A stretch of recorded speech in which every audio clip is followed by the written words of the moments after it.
must be an Irish thing. There's No, Rachel it tan. happens. Yeah, but not for going to Edinburgh. I tan for like social events. I tan for competitions. I'll do my hair and makeup if I'm going into a competition because I feel like if you look good, you feel good, you perform good. And I stand by that motto. Listen, each to their own, 100%. It's like Um, my lucky charm. I mean, Kyle went for a 6 minute sunbed last week just to sit in the house, so Exactly. It's like, I'm taking the more safer route I'm of go- just using fake tan. no, I'm going to be science guy here. Technically, this side of the world, we are some of the most vitamin D deprived people in the world. So I was just getting my yearly top up of vitamin D. So there you are. do you actually get Vit D off a UV light? We do actually, mate. Yeah. I'll tell you what. I'll back this even further because I will justify whatever the fuck I want. Sir Alex Ferguson's book on leadership. He actually was the first football manager who brought sunbeds in for the players because he's like foreign players, their mood and depression goes down with the lack of sunlight in Manchester. So he actively advised them to go on sunbeds. So if it's good enough for Sir Alex Ferguson and he put it in a book, it's good enough for Kyle to sit in the house. Fucking it, mic drop moment right there, man. So your fake tan Like is I've heard so wanted. many good things about the beds. Like the beds are good for your skin as well, Um, as in like acne.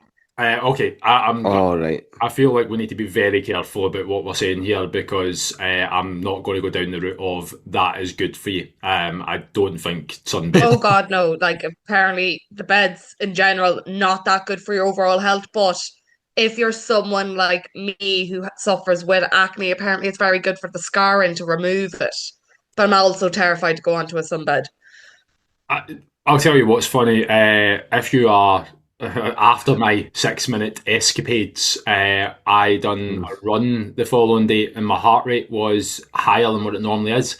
There's two things on that. My watch is detecting my skin temperature, which is higher than what it normally would be, and sunbeds are still stress to you. So technically, my heart is actually dealing with more. So if you do go for sunbeds and your heart rate doesn't seem to be accurate, it's probably because again your skin temperature's a little bit higher. There you go. Have that. Take that. Oh, Science guy. Science guy. science guy. Welcome to Any? BioPit with us. Good to see you all. Yes, welcome. I'm devastated this morning because there's no coffee in the house, so I'm having to have tea. Nah. Oh, It's a tough gig. Also, I'm coming off the back of being sick as fuck for the majority of the week. Guest appearance. Hi Rachel. hello, Rachel. Hi Rachel. They're all shouting hi. Rachel, did Hey, you... you've just said hello to a worldwide audience. She's like, fuck off. There's Pitbull. Um, what was I saying? You're Oh, talking. I coming off the back of being sick as fuck, man. You can probably still hear it in my voice, to be fair, but Yeah. energy wise, I'm okay. But I've got a lot of brain fog, which is a pain in the arse. Like I'm already bad enough trying to put my words together as it is. I don't need any fucking brain fog to add to the stress that I already have trying to see what I mean? Trying to construct a sentence is what I was trying to say there. Shannon, see now that Gary's put a check-in in, do you want to put a check-in in there as well? About what's going on with me. Yeah, yeah. Fire it in. May as well. Oh, well, I gave birth to one of my cysts. That's great. Yeah, yeah, one's gone. Um, I could pinpoint the moment it happened as well. I remember when it happened because it was fucking sore. Yo. Passed it by myself, and the doctors were very impressed. I'm obviously a very strong girl. I'm getting word on the surgery next week of removing the big bad boy. That one's still there. So that's exciting. Finally, might be coming to an end with all this. Might get back running. Had a shit sleep last night. Do you know when you take like a tablet and like it gets caught in your throat? Yeah, that Yep. happened to me last night, and I had horrendous burning for like no matter how much water I was drinking, I couldn't get at the shift. And I was just like, I was up for hours with the pain. I was like, fuck's sake. That's all that's happening with me. And I'm going to Edinburgh. Yay! It's my Oh first my God. time in Scotland. I've got fucking earphones in, Shannon. Jesus Christ. I don't have earphones in, and I feel like I didn't need that right eardrum anyway, Shannon. Fuck me. Yeah, I would just like to take this moment to apologise to all of our listeners wearing earphones for now being deaf for the next half a day. You're welcome. And if you that What you going to? Shannon's got Edinburgh. I'm What you very going to? excited. Shannon, do you want to divulge the question that you asked us yesterday? Well, it would be Wednesday now. On your trip to Edinburgh. I was a bit confused because bear in mind I worked in a bank, so this makes it worse. I couldn't remember if they use Scottish pound or English pound in Scotland because yeah, my brain just kind of had a moment and I was like, wait, what do they use over there? I'm very confused now. Will I be able to like do I have to take money out? Can I use a Revolut over there? It was gym thoughts at the time, and I just texted in, and the two boys were not very nice to me about it. So They slagged a lot. that's just going deeper, Shannon. No, Edinburgh, you can't use cards or contactless because it's so far behind. That's yeah. Why would you be able to use a Revolut card? Yeah. We still have castles. Nobody has a toilet. Everybody has outhouses. The Highland No, Shannon thinks the Highland cows just roam the streets as well. So there you go. no, I do not think they roam the streets. I seen a TikTok because you know that's my source of all information. That you can get a bus from Edinburgh. It's only a half an hour out the road, but there's Highland cows that you can go see. And I was like, oh, you know how much I want to see one of them and pet it. I probably wouldn't pet it. Why? They're fluffy. Yeah, they also have big fucking horns. I'd pet a cow here. Yeah, the cows there have big fucking horns. I don't know. I've never really paid any heed to like horns. I just kind of like pet it. Right, shall we crack on with a topic, unless you want to give a brief check-in, Kyle, before your fucking brain Yeah, explodes? Kyle, you give us a check-in. I'm done. Like I'm actually done. I think this is my last appearance on this. Like I can't even believe the level of conversation that went to there. Like I feel like I'm speaking to Finn. Like, oh, I'd pet a cow. Oh, does a cow have? I don't know. Fuck me, right? Today, so He's far, very mean to me this week. I just feel that you left your brain like 2 weeks ago. It was almost like a switch off button, and it's just on catch up the entire time. But yes, good. Well, good, great, whatever. Today is the first day where I have to carb up, and I feel like I'm doing an eating competition. I have rattled about 250 grams of carbs into me before this podcast. I don't normally eat till about 11 or 12 o'clock, and I'm telling you what, by the end of this weekend, I feel like I'm going to be using Jen's insulin pen because I'm going to be one of them. I'm fucked. Or What's are you the stuck to the toilet? what's the carbon up for? Half marathons on Sunday. Oh, exciting. What's your targets for today and the rest of the week? 600 Like, grams per day, today, tomorrow, and Saturday, and then 90 before the race on Sunday. But mm, I'm kind of on track. I think it's feasible for me to get a PB. My PB was 137. I think it's in touching distance, but I've not actually tested that pace. Like I am capable of running faster and I've got the distance in me, but I've not actually coupled the pace plus the distance. And I don't want to, for a better word, spunk my load too early on this one. So I'm going to try and build my way in. My plan is to get me there just under 140, but if I can, don't know what, if it's feeling good, I might push it a wee bit more towards the end. We'll see. oh, that's exciting, mate. I hope you absolutely smash it. I loved the carbon up before the half marathon last year. I absolutely loved it. I never quite hit the 600. I think the most I got in a day was 550. but I took it up gradually. But yeah, it's a shift and a half trying to get that many carbs in when you're actually tracking. Mate, it's so weird. I was saying this. I've got a wee group chat on the go for the half marathon. There's about 9 of us doing it, and I put in. It's like it's so weird because I was like in the guts of a fairly decent deficit last night, and I'm like, last night I'm starving, like genuinely getting to the point where I'm like, my training load's been high. You can tell I definitely need some food in me. The weight's been dropping off me. I'm like, I'm still tracking, and every bit of temptation is just to start this early. But I'm like, it's so weird because as soon as I woke up this morning, I'm like, before I went to the gym at 6 this morning, I'm like, two bagels, Nutella, banana. Straight in here, I've got 100 grams of oats. I've got like half a pint of like full fat milk. I've got more Nutella. I've got honey. I've got like full cream on top of it. And I'm like, I'm sitting here with this bowl that I've just been trying to tuck into as we're going. And I'm going, that's not me even touched the sides of what I need to do before lunchtime. I need to keep this as sets and reps, and I've got to do this for 3 days. There was when I went to the gym this morning, there was somebody who'd went to the toilet and missed the toilet. So I had to say to them, somebody went for shit and missed the toilet. I had to go and say to the reception, I was like, look, somebody What? missed.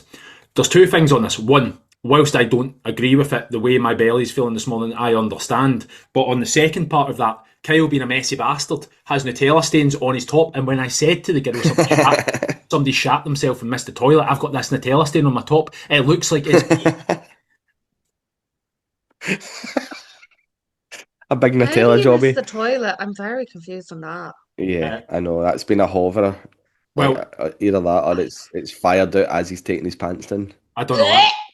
I remember being in a few nightclubs where somebody'd shat at the side of like a toilet as a human shite just there, and I'm like, it's been a while since I've been in a nightclub, but yeah, I've seen a fair few human shites in my time. Yeah, I can second that. Let's quickly change the subject before we Yeah. before we go down another deep rabbit hole. I've been sitting on this one for about 4 minutes here talking about Shannon going to see Highland cows and wanting to pet Highland cows. To be fair, the colour that you are just now, Shannon, they're probably going to see you and think you're one of them. I still have to wash off. Like, there's a whole ritual when it comes to tanning. I can give you the full routine No, of you're it, fine. but You're I fine. won't bore you with it. But this does have to come off. Like, this is just the base layer.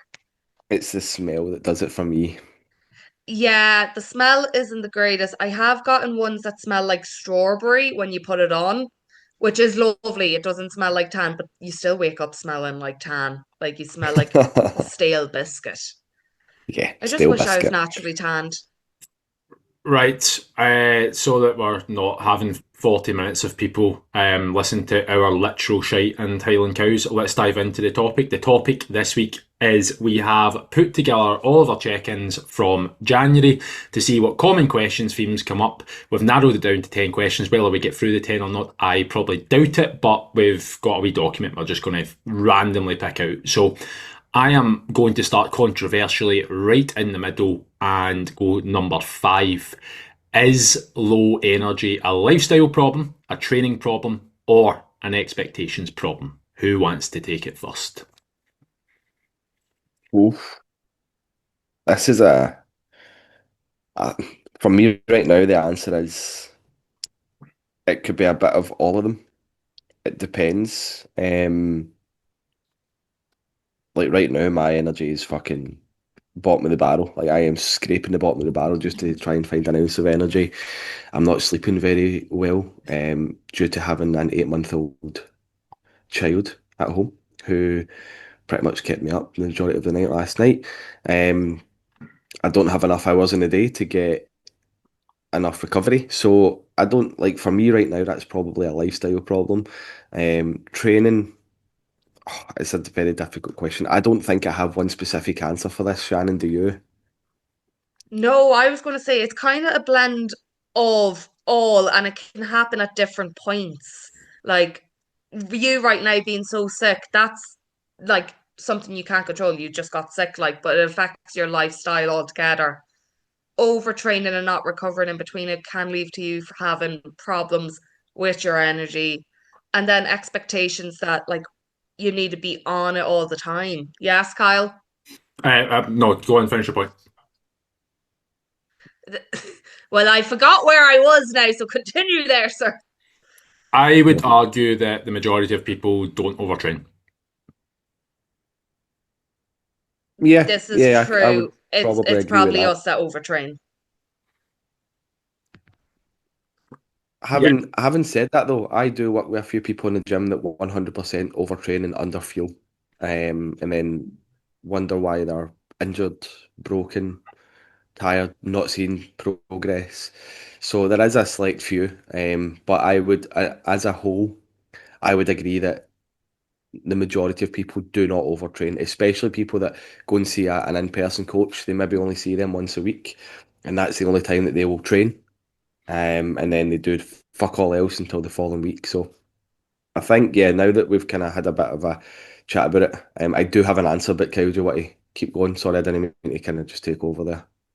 that's all I was saying is I just don't think most people overtrain. I think that Yeah. utilizing that, and again, it's like saying something to somebody, like they automatically assume that's what's happening. Like low energy for me, what was the question again, just to actually get, is low energy a lifestyle problem, training problem, or expectations problem? So low energy for me, you can have low energy by doing nothing. People that sit, like, so for instance, I sit at my desk all day every day, and I have had lower energy on the days I've not done anything. For me, movement gives me energy. If I go to the gym first thing in the morning, get up extra early to do it, see, getting into that routine, I have more energy doing that. Technically, I have slightly less sleep, and technically, I am moving more and expending more energy, but that creates more energy for me. Movement, blood flow, all of that helps me. That is a lifestyle thing. If you'd asked me 2 years ago, that time in the morning training, I would have told you to go and fuck yourself. It's not for me. Not the person. Right now, to get it fitted in, that's what I have to do. There's an element of that as a lifestyle factor and whatever. People with the lowest energy, I would argue, the people who do the least. You don't move, so you don't create energy. I would say that can be a lifestyle problem. But the majority of people are also stuck in structures where we're surrounded by foods that used to never exist. Things are literally engineered to taste good. If you're putting yourself in an environment where you've constantly got sweets in your press, desserts in the fridge, freezer, whatever. Like, I mean, there's psychology about this. They literally moved water bottles to the front of a vending machine. That's all they did. And when they moved water bottles to the front of a vending machine, people's uptake of water bottles was like, I think it was like 200 times. It's like you don't need to do anything but set the environment up so it helps you better for energy. The biggest issue for most people is they have things lying about all the time that doesn't help them. They sit scrolling in the evening time. I hate going through this because it sounds like I'm not guilty. Believe me, we are all guilty. I've seen your guys' dirty washing. You've seen mine. We all are guilty at times of scrolling for longer than we should. But at the same time, if it's chronic and you're moaning about you're tired all the time, like you're going to have to force yourself to go to bed a bit earlier and get off your phone a bit earlier the majority of the time. Like that's what I would say on that. And yeah, I probably don't have much more to add on that. I don't think it's a training problem though. I really don't think it's a training problem. Yeah. That's what I was referring to when I said now that we've had a couple of minutes to actually chat it over. I do have an answer, and I'm going to agree with you, Kyle, and say it's more of a lifestyle problem than a training or expectations problem. I don't really see how expectations problem could be part of an issue. But yeah, I would say lifestyle problem is yeah to blame for kind of low energy, in my opinion, I most of the time. I think the only thing I would say about expectations are if you're expecting to bounce out of bed feeling great every single day of your life, absolutely not. There's a reason there's fucking miserable billionaires and people who who live in the sun and everything else that we don't have. They don't feel great all the time because that's just. I think the only expectation is the fact that like you shouldn't feel miserable all the time, but don't expect yourself to feel great all of the time. There is this happy medium. If you're in a calorie deficit, like a lot of people would have tried to be in January, like you are going to feel at times like energy's probably not massive. But you know what? You are meant to feel hungry at times and you are meant to feel tired in the evening times with darker evenings and colder days. You are going to feel tired. And I think in terms of expectations, probably looking at that and that's okay, but not every single time you feel tired going, do you know what? I'm going to raid ice cream because it's going to make me feel better. Like that's an expectation problem in my point, but that's all I would add to that. Yeah, sweet. Next question. There's Shannon the seal. I'm going to ask it Yeah, go for it. between a Highland cow and a seal. Um, how much of the body change is actually a mental skill and not a physical one? So this is talking about the kind of the mental load behind physical Yes. goals. How much of body change is actually a mental skill and not a physical one? Kyle, come right in with the science. I, I, I think it's mostly mental. I think 80% of it is. I think you can always tell who's going to do it and who's not. So the people who are kind of they want it to happen and are wanting to do the thing, but they're not really overly committed in their head and still doubting whether they're capable of it. I think those are the people that like always create obstacles for themselves because the first bit of adversity they get, and we all get adversity, they resort back to what they were doing before, or the people who are successful are always the ones that have slips, but they don't let them turn into slides or they minimize how long it takes the slides take. You'll have people who, because of their mentality, they'll fuck a weekend, but then it'll take them to Wednesday to get back on things. Like that's a mental thing. There is more of it that's mentally challenging because we have all dealt with clients who have gone through different seasons. We've had clients whose mental load hasn't been in a position where they're actually able to do the thing as much. And as a byproduct to that, they've not got results. But then you've seen them 3 months down the line and their circumstances have changed, their mentality is a bit better. The person in front of you is not different, just what they're able to do and what they're able to process. There is This is where it annoys me when people talk about like pricing of coaching. I'm like, if all we did was give you calories and steps, of course coaching would be like a tenner a week or whatever it is. Like there's no skill involved in that. But what actually comes down to the mental load is, see when you don't feel like training, see when you actually feel that you constantly are reaching into the same biscuit tin, it's annoying you. See when you're drinking every evening and you don't know why you're drinking every evening. See when you're like, this week alone, I've had somebody that's fucking shitting blood and somebody whose sibling died. I'm going, see when that stuff's happening and you still want to get results as a byproduct, that's where the mental load kicks in rather than just going, yeah, do 10 more steps a week and yeah, we'll take your calories down by 10%. None of that matters. It's your mental load. How do you deal with it? What do you do when the waves come? Because the waves will come. I always say this again. Fucking, you can have this quote. If you are a boat and you're going out to sea, you can't control the waves. The waves will come, but you need to make sure that you protect the boat. You are going to be an unsinkable ship in a sea of negativity. Your job is to protect the boat. Expect the waves to come. Most people don't when the waves come. Smooth sailing is great. Everybody can get results. But waves will come, and how you respond to those waves depends not so much on your body, but what happens up here. That was a really big quote. I don't know if I'll remember Sorry, I'll write it down for you, mate. Carbs are kicking in. that. Aye, I think Waves might break boat, keep boats sturdy. That's really it there, Gary. Shannon just translated that for me. Thank you, Shannon. Shannon Yeah. GPT. I yeah, Shannon GPT. Aye, a For lot the of people layman do. terms, I've got it here, guys.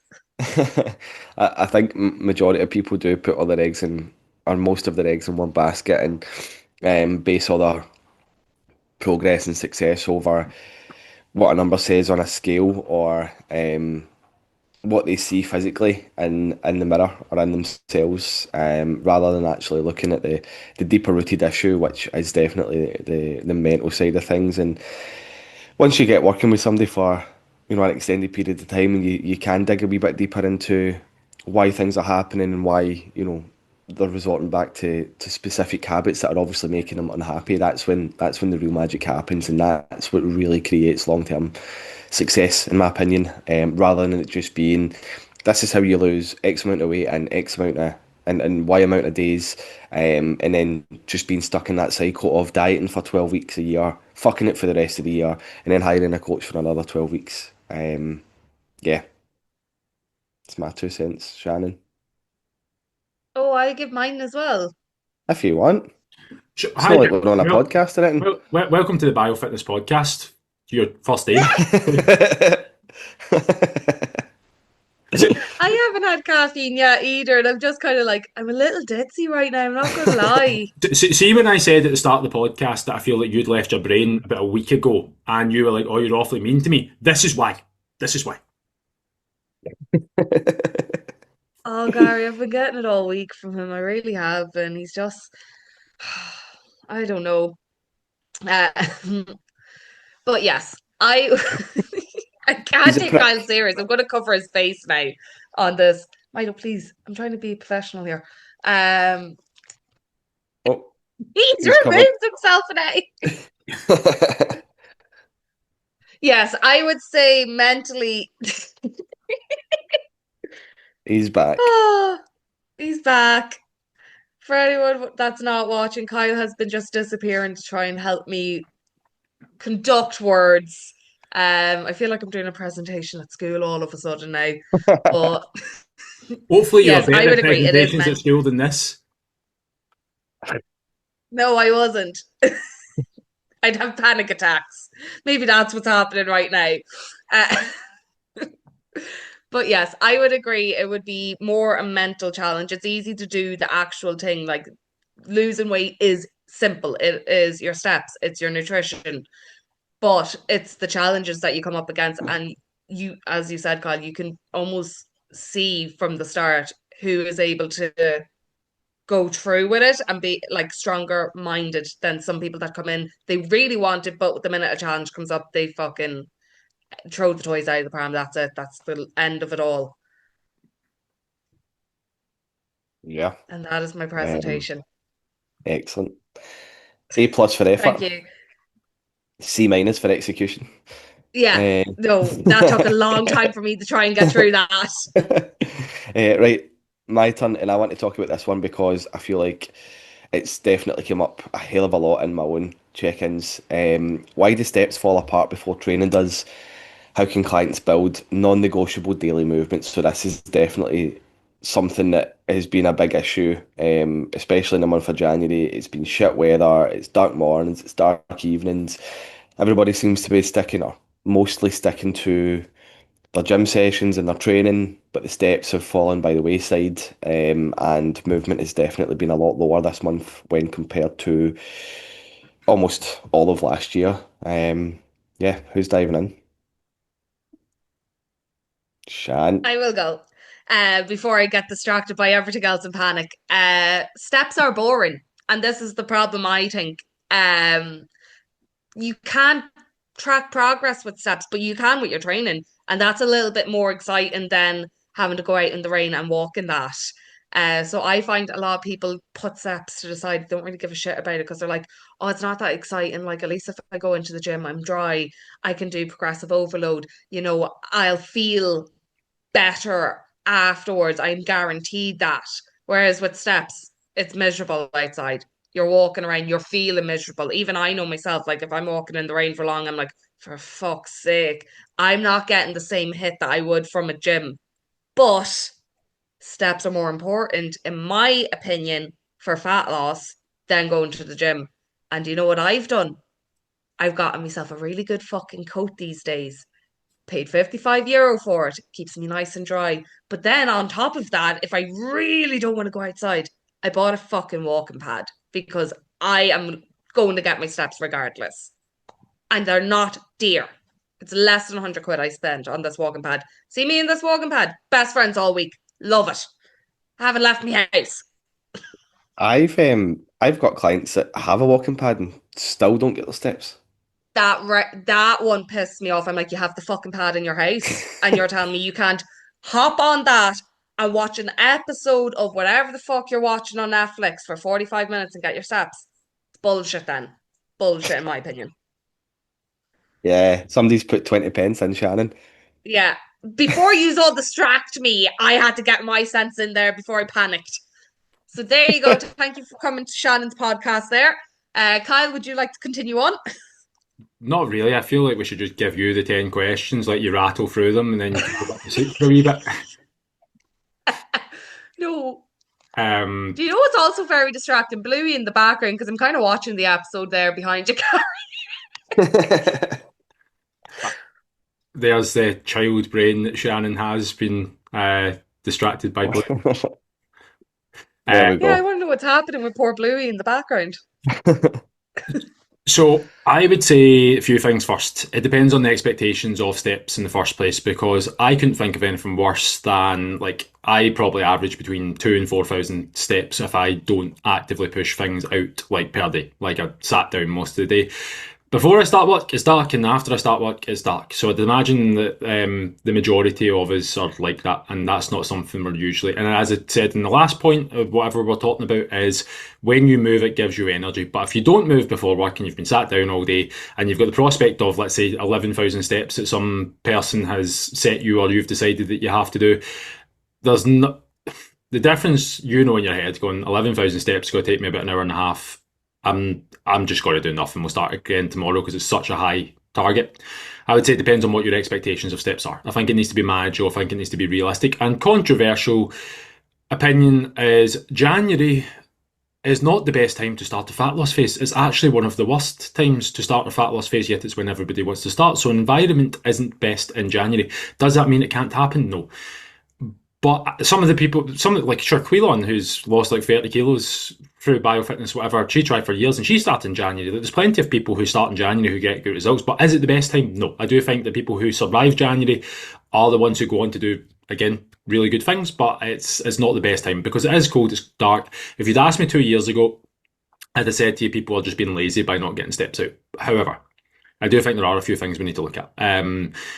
Women, darkness, fear, like doing like I can go out a walk and I'm not gonna lie, I had a walk for the last 10 years. I've been out morning and evening walking, but at the same time, out of those times, I've probably felt for my life twice because I've been like going, oh, there's somebody that looks a bit dodgy, whatever.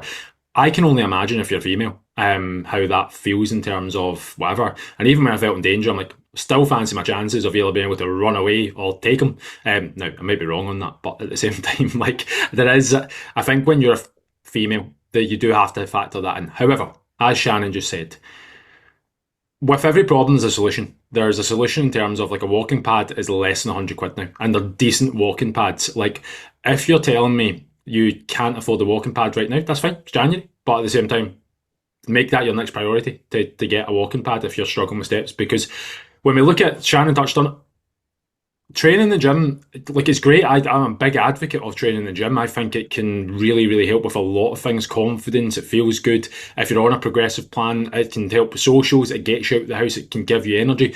But in terms of fat loss, it is literally pissing the pool. Like you are talking less than 10% of your daily expenditure, whereas steps are almost double, if not more than that. I almost say if your goal is fat loss, and I have lots of people who they don't do any gym work whatsoever. Their goals are literally step targets and nutrition because that's what's going to make the biggest impact. So when you look at the things that prioritise, it can be difficult when somebody, this again, January, when somebody's trying to completely reroute a routine and go, I'm going to the gym, I'm doing steps, I'm needing to find time to get nutrition. Like, how many new things are you putting in place? Like, let's just focus on one or two. Let's look at the goal and yeah, take it from there. Yeah, 100%. And I think that people downplay the power of steps as well. I think because you can track your progress in the gym and because you do get more of a buzz from the gym and it feels like you're doing more in the gym, that does tend to become the priority. Yeah, my brain is not ready for these conversations this morning. I am Right. still fucked. I am I'll still say, fucking ill, man. but between We both, take the fifth. I was going to say, between both of you, I feel like I'm doing the half marathon now with the load that I'm carrying here. Uh, excuse you, I had a really good run there. I'm back. Shannon, Bluey's I off. had I'm fully concentrated now. Shannon, you piped up for like 2 minutes. You are essentially the guy at five-a-side who goes and stands up front, scores a goal, and think you've done your job for the day. You have done next to nothing so far. Wind your neck in. But to finish the point on the step side of things, just to be Mr. Science guy, why people don't lose weight a lot of the time, the difference in what your deficit being 1,200 calories versus your deficit being a comfortable 1,650 is the difference between doing 2,000 and 8,000 steps. If you do 8,000 steps, the likelihood is you can lose weight at 1,650 calories. If you do 2,000 steps, there's a good chance that it's going to have to be 1,250. Literally, that is a choice. That is always is a choice, and that's the thing I say to people. I'm like, I have no issue. You can get your results without doing any steps, no problem. But with that, the equal and opposite reaction is if it is a weight loss thing that you're looking for, it comes down to numbers. Like realistically, you're going to have to eat less, and most people don't have great control on that. So the thing that you can control is if you can get your steps up from 2,000 to 6,000, means you can get 1,550 calories rather than like 1,200. There's a big difference on that. That definitely gives you a lot more leeway. So there's my tuppence worth as to why steps are more important than what you think they are. how can clients build non-negotiable daily movement then? with all that information and stuff that we just mentioned, how can they build that into January and February, which is the coldest, shittest time of the year?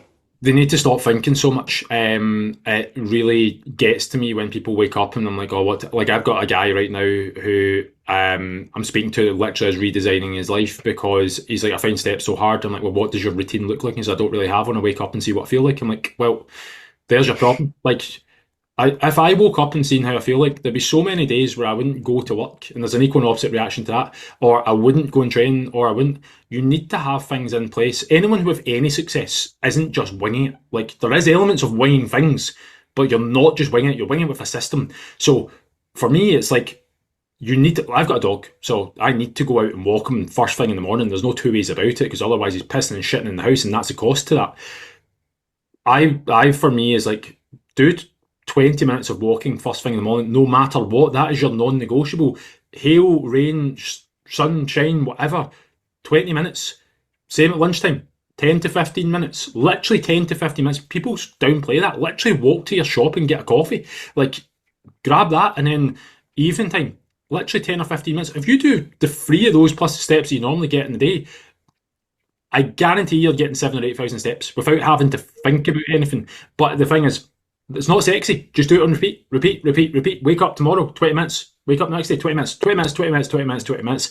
Before you know it, the power of like doing that over time is you're burning an extra 300 calories a day. 300 calories a day times the next 10 days is 3,000 calories. Do that over the course of a month. You're talking there's 9,000 extra calories you're burning in a month. Oh, wait, you've lost 2 kilos because you've decided you've now got a 20-minute walk you're not thinking about in the morning. Like, it's literally as simple as that. I wish it was more complicated. It's not. I know.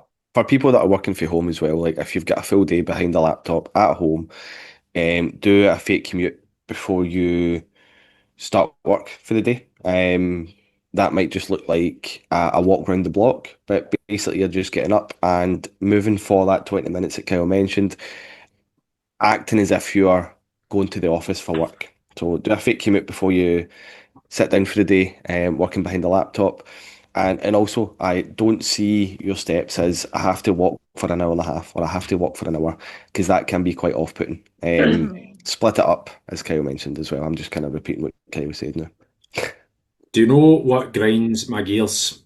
See, when people Tell tell me. you they don't have time, I'm like, I know I've said this in a previous podcast. Show me your diary. Show me your diary and I'll show you where the time is. You are terrible at managing time.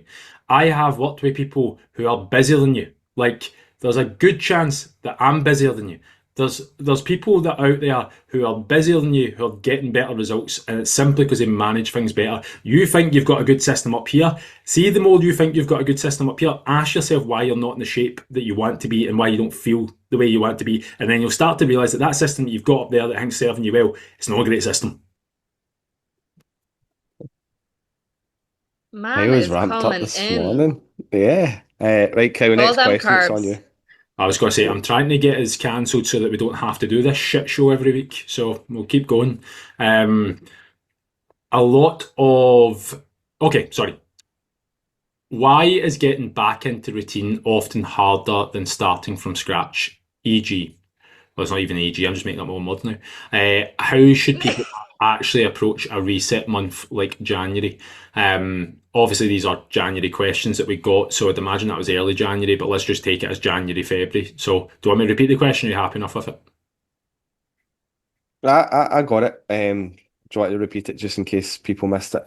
Cool. Why is getting back into routine often harder than starting from scratch? And how should people actually approach a reset month like January/February? I think getting back into routine is often harder than starting from scratch because you're trying to do the same shit that didn't work the first time round. So you're kind of setting yourself up for failure right from the get-go. You're sticking to what you feel like you know. It might have only worked for 1 or 2 weeks, um, but you're convinced that this time round it's going to stick, it's going to work, and you're just making it very, very difficult for yourself. Plus, you also have that overwhelming feeling of failure when you feel like you need to start again and you have to have that kind of bit of a reset. I've also found that as well, when people know that they've got a bit of a reset coming up, they tend to try and get it quote unquote all out their system. So they'll have like a massive binge, whether that be through booze, whether that be through food, sweets, savoury things. And then all that does is it it brings really fucking super intense cravings on over the next wee while, and they start to want it a little bit more. So there's lots and lots of different things at play here, and it tends to stem from silly little decisions that people make before they have that reset. If that makes sense, that makes sense what I was getting at. Yep. Aye, I feel like I do apologise. Like, I genuinely, my brain is just not with it this morning. I'm obviously still under the influence of many, many drugs, all legal. I should probably point that out. All legal. But yeah, the brain fog is very, very fucking frightening this morning. So if anybody wants to dive in and take over, but yeah, you kind of knew what I was getting at. Yeah. I would say as well that resetting isn't as exciting as starting something fresh. Like the motivation is always high when you first start something. When you've kind of done the thing, and I'm taking from the perspective of, say, clients that have gone through fat loss, gone through maintenance, have done all the different stages. Christmas came up, got it all out of the system, and they're like, right, I want to lose a wee bit of weight now after Christmas. They know what they have to go up against again. And I think it becomes harder because you know the routine, you know what's coming, rather than something new and exciting being like, oh, step targets, oh, calorie deficit. Like it's a repeating pattern I find. So I'd say a lot of people find it harder to get back into that. Which we shouldn't, because it should be just our normal lives. But that only applies to us three, apparently. We were advised last week in last week's podcast that not everyone's normal life is the same, and that's a-okay. I would actually, I was going to definitely say about the reset thing. I am very much someone that I'm like, if I'm starting clean, fresh, the couple of days leading up to it, I'm like, party time. I am Yeah. cleaning this. Sure, I said it in the first episode back. I was like, Jen gave me my part of my Christmas present like on the 4th of January. I'm like, I'm starting back on the 5th. I am scudding 2,000 calories worth of chocolate. Like, I knew I was going dry January as of the 5th. I left my cut-off day as the 3rd because I'm like, I don't want to be hungover on the 5th. But I'm like, man, I scooped the pints into me and I had a last hurrah. But the answer is, yeah, you do feel rotten after it. But I think there's the reason why people feel harder to get into because they don't actually give themselves a clear reset point in the first place. Like it all gets this wishy-washy subjective way where it's like, oh, I'll see how I feel the first week back and I'm back at work, but I'm also whatever. And before you know it, you're like, oh, I didn't actually do anything the first week back at work and I felt pretty shit anyway. Do you know what? We'll maybe try the following week, and then something happens and you're 2 weeks in and you're going, the self expectation of how you'd get on in January, you've then realised it's like the 20th of January and you've done nothing and you're like, I love a fresh start, so I'm skint until the 28th and I can get a food shop done on the 28th. So I'll get a food shop done and I'll start the 1st of February. Over here, it's a bank holiday on the 1st of February, so I'll actually start the 3rd of February and it just pushes on, pushes on, pushes on. I think the clear thing is you need a clear reset point. If you're not going to start now, when is that clear reset point? You need to have that clear reset as to routines are great when you have them, but routine is something you need to force first before it comes natural. The reason that even lockdown, even in old folks' homes, even whatever, particularly that when you have less energy, it's important to have routine because you think less about things. If you have to think about everything you're doing, you will be overwhelmed and you'll never be able to keep it up. Hence the reason you need to have clear, this is a reset point and these are the things that I am doing to get myself moving forward again. You don't expect to be great for the first couple of weeks as it takes momentum. I would also argue as well, the thing that you took the break for, so for instance, Christmas, you can use that as a great incentive for a lot of people to go, let's push things towards Christmas. Let's make sure that we are driving hard. This is the target for Christmas. And when somebody achieves that, they're like, class. But then all of a sudden there's 2 weeks that happen. And as much as you might have set expectations as to you're going to put on a bit of weight and you're eating shit and you're probably not going to feel great, when that actually happens, it depends on how the person responds. Some people respond to it okay and they get straight back to doing the thing. Some people, on the other hand, as much as they've been told about it, they're like, oh, I feel so shit. I expected the scale to go up, but I didn't expect it to go up by 4 kilos. And it's not dropped down even though I've not started tracking my food again. Fucking grow up. Grow up and track your fucking food. Your food, yeah. Oh, here's another thing, completely off topic, but I've heard this twice in the last couple of weeks, and I've seen it. See the people who think it's restrictive tracking their food or time consuming, but yet are tied to going to the gym 7 days a week to get results. I'm like, just spend 10 minutes tracking your food, and you could go 3 times and get fucking triple the results, mate. Like, what are you doing? 100%. But people get too obsessed with calories, remember? Oh, hold on. Let me put that into any other aspect of my life. Oh, if I track my money, I'm going to be obsessed with my money. But see, the opposite thing, see, if I don't look at my money, I'm going to be fucking skinting in debt. But that's okay because most people are. See, if I start tracking my workouts in the gym, I might get obsessed with working out. Might end up massive. Might end up just waking up one day and being one of those guys that are too big. Fuck off. Grow up. Fuck off. Shannon, you diving in? I'm going to ask a new question before Kyle gets absolutely rattled there. Why do good weeks keep getting undone by weekends, and how should clients really handle them? Oh, Who's going first? Kyle, Kyle? Kyle, Kyle took a massive deep breath there, embraced himself. So just let it all out, mate. You're carrying this podcast anyway this week, so you may as well just go for it. Because you're a fucking idiot. That's why. Because you don't plan for anything. That's why. I'll tell you why it is because your expectations are to do something you've never done before. You end up feeling you always base things on emotion. So you get to Monday because you've had another stinker of a weekend, which let's look at the record, Karen. It's been 51 out of the last 52 weekends. You've had a stinker of a weekend, but you in your head think you're going to get through the next weekend without having your normal Chinese bottle of wine or anything else because you think work's going to be less, you're hoping work's going to be less stressful and you think the kids aren't going to be annoying you as much. Newsflash, this is your life. Let's, instead of pretending it's not, let's look at dealing with the plates that we have. So, see, instead of eating salads Monday to Wednesday, starving yourself, having no energy, and getting even more stressed by your circumstances, why don't we? This is a controversial opinion here. Why don't we eat a normal amount of food? And we can track it to make sure it is a normal amount of food. We plan for your weekend. So instead of the guilt being attached to the Chinese that you're going to have with your husband, because guess what? Even if you're having a great week, he's not. He's fucking miserable. And he's going to go, do you know what? Let's have a Chinese on a Friday, Karen. And Karen goes, as much as I feel like I really want to not do it, I'm not having time with my husband. So, do you know what? Karen, let's plan for it. Let's look at banking a few calories, still eating a good amount, plan for your Friday night. You've enjoyed that and time with your husband. The scales will still go down. And do you know what? You've conquered the weekend, Karen. That's what to do. There's your plan. Try something different. How's about that? How does that sound? Does that sound good? Happy days.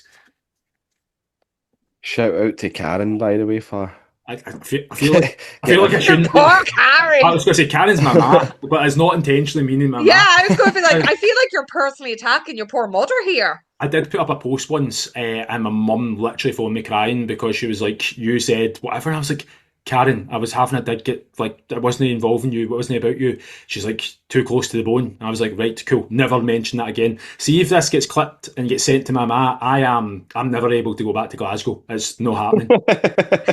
You'll have no more babysitter, let me tell you. Fucking yeah. Let's just cut that part out of the podcast in case that goes anywhere. But full disclaimer, Mum, I love you. It was nothing to do with you. It was about internet Karens, not actual Karen. Even though you can be a Karen sometimes, I do claim that. But anyway, that's We love Right, I'm just Kaz. I'm Kaz gonna loves clip that. garlic bread. Literally just clipping a part that says "fuck you, Karen. You're an asshole." Have you ever Um, heard of a babysitter that goes international? Because Kaz does that. I love Kaz. She comes to paint the house and everything. She's class. she doesn't do her fake tan to come to Ireland and paint a house though. No, she's not like me. She's already feeling good in herself because she's a gem. Unlike me, I'm a gremlin, so I need the tan. Uh, Gremlin. Adam right, refers to me Shannon, as a gremlin sometimes. what's your 2 cents worth on the question? My 2 cents. Well, 100% agree with Kyle and his absolute tangent there. I think there was a lot of focal there and I loved it.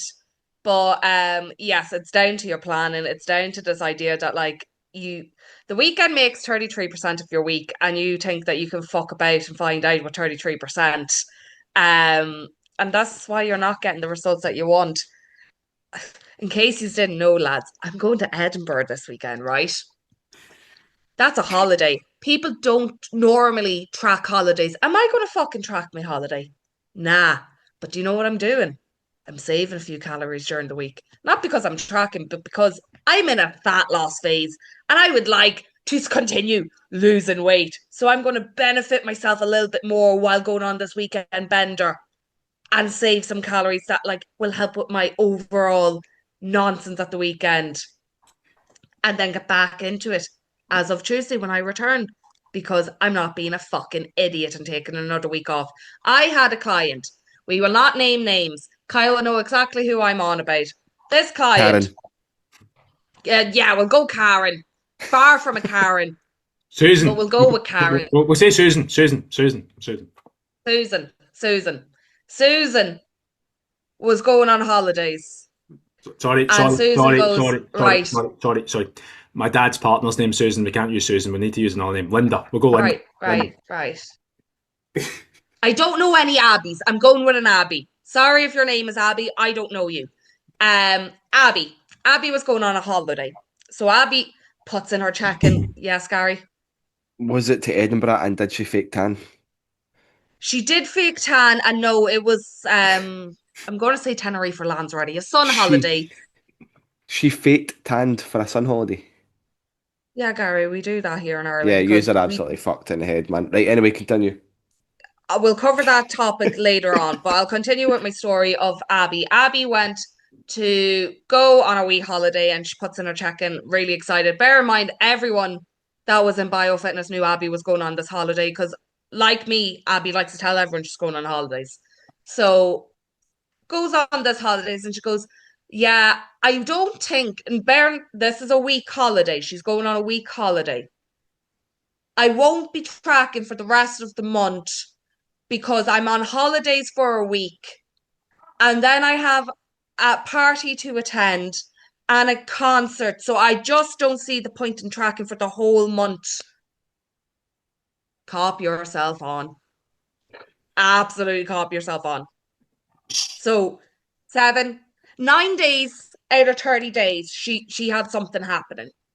And she decided I can't track for the rest of the month because I have these events.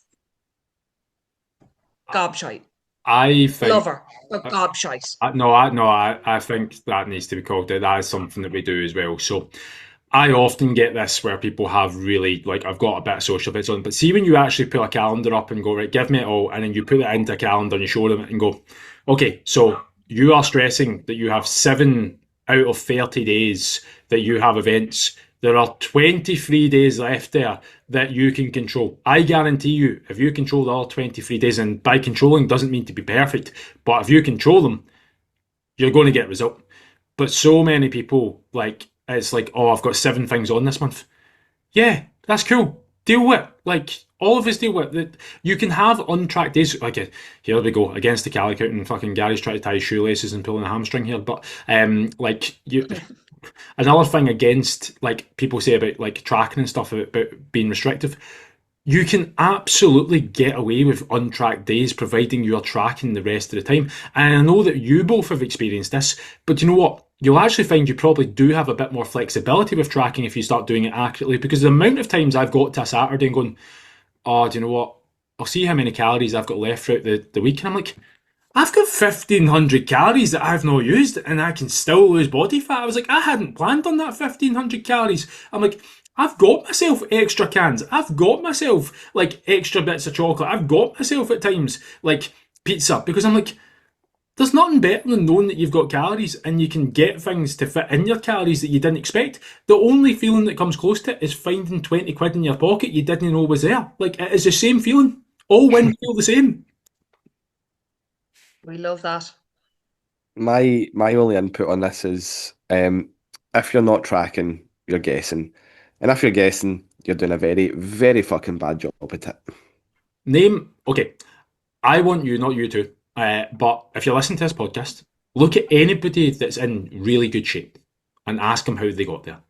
And I guarantee you, it wasn't because they cut out carbs. I guarantee you, it's not because they're drinking free soups a day. I guarantee you, it's not because they're being overly restrictive with their diet. It's because they're not a fucking idiot, is what it is. Well past the 1990s and early thousands, you have it's the easiest time in the world to get out of shape, but it's also the easiest time in the world to get in shape. The choice is yours. I feel like I'm fucking Morpheus in the Matrix here with two pills in front of me going, every day you are making a decision. Choose whatever pill that you want. Yes, log the pill as well. There are calories in said pill, but you can choose whatever one that you want. But the choice is always yours. The great thing about being a human being is you live, you breathe, you can make decisions, and you can make changes on the daily. Don't wait till Monday. Literally make a decision right now about what you're changing, and it will be small changes, but literally will have massive, massive directional things. I think is it Paul Morch or who's the boy? James Clear. Atomic Habits. Have you read the book Atomic Habits? Have you listened to Atomic Habits? No, Yeah. but that could be my next audiobook because I Yeah. finished one and my goal is to listen to three. Well, Shannon, this is your new homework because this will change your life. But Atomic Habits is literally just this, where I think they said if your flight takes off, I think from England, whatever it is, and it changes direction by I think it's like 0.1 of a degree, which you wouldn't even feel. If you look at the distance that would change direction, that's the difference between ending up in New York versus South Africa. And you're talking zero point 0.1. So small changes in direction can end up massive differences where you end up. And it's the same with health and fitness.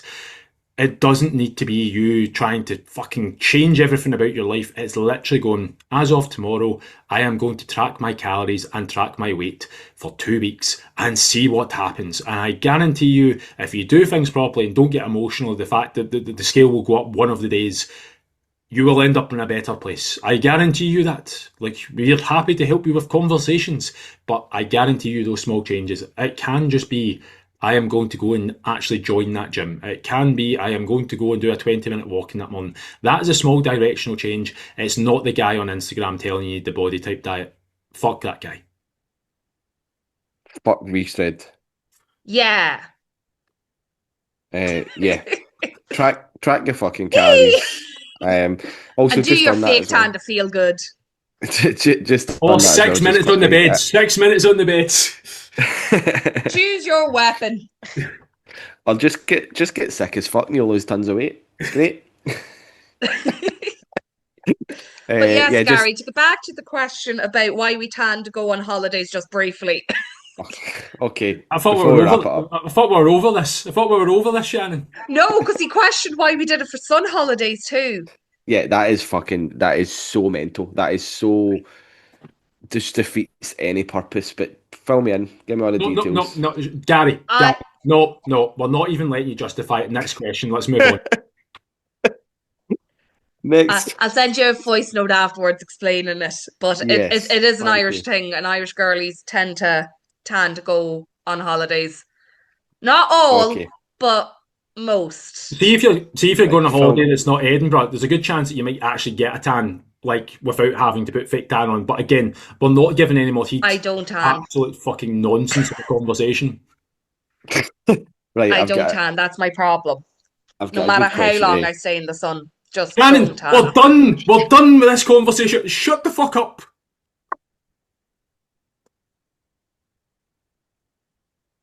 You've upset wee Milo now. He thinks you're shouting at me. It's I am Right. okay. shouting at you. I'm glad Okay. he's switched on enough to know that I am shouting at you. It's not I think I'm shouting at You you. don't mind the mean man. You You don't mind him. You're there's a giving word him the fear there's a right now. He's phrase in petrified. Scotland there's a phrase in Scotland that we have. It's called ripping the arse. You have ripped the arse out of that. Ripped the complete arse out of that. We barely And cared. that's why I'm the funny one.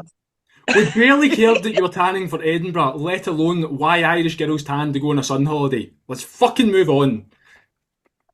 Right. Final question to wrap the podcast up before it fucking turns into an absolute disaster. What do clients actually need from coaching?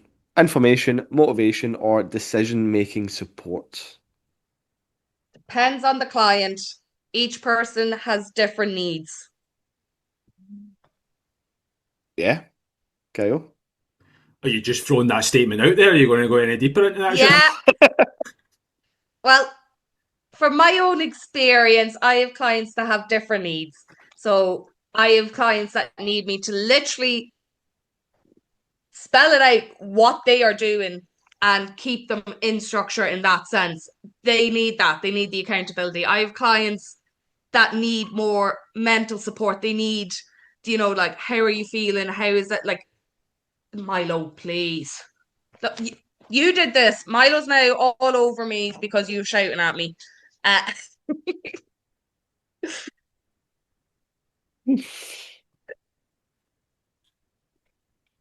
Have you, is that you finished talking now, Shannon? Are you just fucking yeah, I would say it all depends on each client. Like, each client has different needs. You can't really go in with the one plan fits all, one attitude fits all.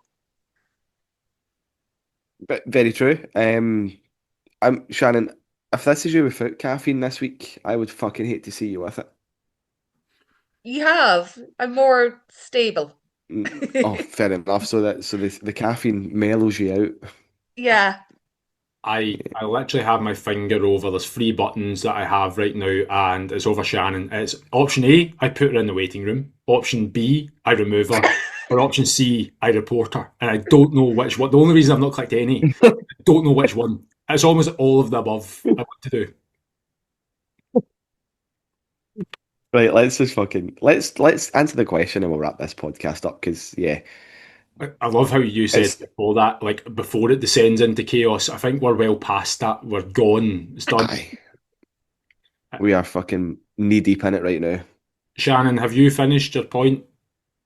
Yeah, just let's move on from Shannon. Cool. I think Just whilst there's a combination of everything, it really depends on what your issues are. In the sense that people can have all of the information in the world, but implementation is the thing they lack. Like, I coach at the moment, I think 9 different actual coaches. A lot of that isn't about the informational aspect. There is small things here and there, but it is more a case of how do you apply that to your life? How do you structure that? How do we make sure that we're measuring progress? What do we do when weeks go bad?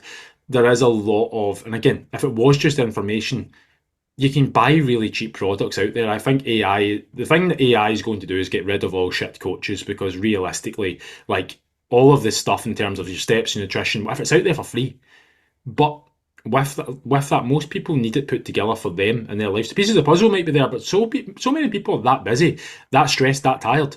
You don't need the information. You need that to be able to be put in a structure in front of you so that you can start walking the path, but also then have someone, when, as I used my analogy that was about the length of the New Testament before, when the ship starts to sway because of the waves, is it a boat or a ship? Tell you what, there's a question. What's the difference between a boat and a ship? Fucking, there's a question all day for you.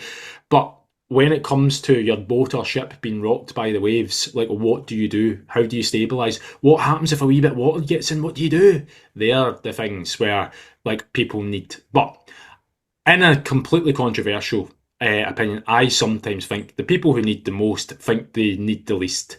So the people who really do need the deeper work are also the people like, can I get coaching for 10 quid and just know how to do steps and a new training program? Because I think that's what I'm missing. I'm like, your training program is the least of your problems. You have a husband who's riding 3 other people and kids who fucking hate you, and you're trying to lose weight. There's more than just steps in nutrition, or more than just steps in a training program you need. I'm sorry about your husband too. fair enough. Yeah. I I don't really have much of an input if I'm being perfectly honest because I just don't have the capacity for it. Thanks for coming today. Thanks to I'm Dave and just not going to Toby. We speak. will see you next week. Thanks. Bye.